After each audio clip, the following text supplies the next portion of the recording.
Hi, this is Kim Droptiny. I'm reading Grief Opened the Door to Heaven by Kim Droptiny, read by Kim Droptiny. I'm on chapter 12. He is preparing a place for us. For I saw we shall never live indeed till we be gone to the other world. John Bunyan. The next time I had a vision of heaven, it was early morning and I was trying to wake myself up. Unexpectedly, I felt Gabe near me. He simply said, "Let me show you the inside of your home." And suddenly I was peeking into heaven once again. I found myself standing on the doorstep of my home and first noticed the windows. They were leaded beveled glass, my favorite kind. The walls of the house were made out of hewed timber, inside and out. I don't remember walking into the house, but all at once I was inside and saw gorgeous dark wood floors that were polished to a high gleam and covered here and there with thick tapestry carpets. Gabe led me into the library where he had placed my pink roses, and a beautiful fire was burning in a huge fireplace, which made the room so warm and inviting, although it wasn't cold outside. The walls were painted dusty rose with white framed windows. Ceiling-high bookshelves bordered the fireplace on either side, and a beautiful chair was near the fire. At the back of the room was a large, splendid window where a mahogany desk sat and was laid out with special pens and papers. A crystal vase on the desk was filled with roses that infused the room with fragrance. Next, Gabe led me to a small room that was especially built for me to write. Aha, I thought. So there will be writing in heaven. How wonderful! Then we walked to the back deck on which a round wicker table and chairs sat snugly, overlooking the immense garden. A waterfall deck, and it was then that I saw that my water park was made with natural rock. There were smooth rock water slides, as well as ponds and pools, encircled with gorgeous flowers. I was overwhelmed. Never in my wildest dreams did I imagine that the water park would be made out of natural elements. It was absolutely stunning. Mom, when you come home, we will have breakfast right here every morning. We will talk about everything that has happened to me and you since I came here," said my son. That one sentence brought me so much hope and peace.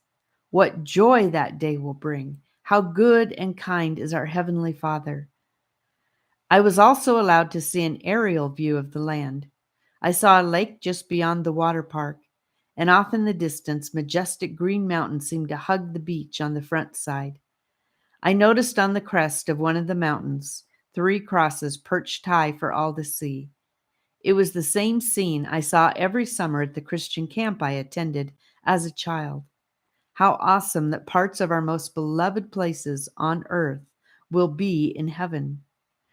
Not long after the vision of my heavenly home, I was reading my Bible and praying when I was once more given a vision of heaven and taken to see Brianna's future mansion in heaven. It was a huge, regal mansion, unlike my small cottage, the kind of house you might imagine when you hear the word mansion.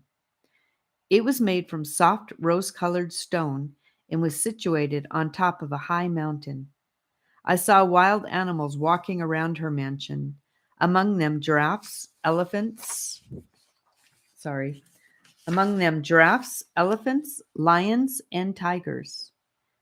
I knew instinctively that they were tame and very friendly. I did not see the inside of Brianna's mansion on that occasion, but in the same vision I was shown Gabe's tiny room on the streets of heaven near Yahweh's throne. In that room he writes music that pleases the Father's heart. The Father told me that Gabe also lovingly works on our mansions and is very pleased to serve us in that way. The Father also showed me more facets of my home. The dock that leads from the beach to the front door is made of beautiful rosewood, which never gets slimy or slippery, even when it is wet. The father reminded me of a little footbridge that I had loved in England, located behind the Stanton house where Brianna and I had lived before moving to Berlin. I could see that little bridge so clearly in my mind's eye. Oh, how I had loved that spot. We had discovered it one day on a walk in the pasture behind the Stanton house. We were following a deer trail when we heard the sound of water, and there was that quaint little bridge. It looked as if it had been lovingly made with sturdy boards and handrails made out of skinny tree trunks. I think what made it so special was the beautiful trees that hung down, making a canopy of varied green colors. After that first discovery of the bridge, I made many walks over it just to revel in the natural beauty of the spot.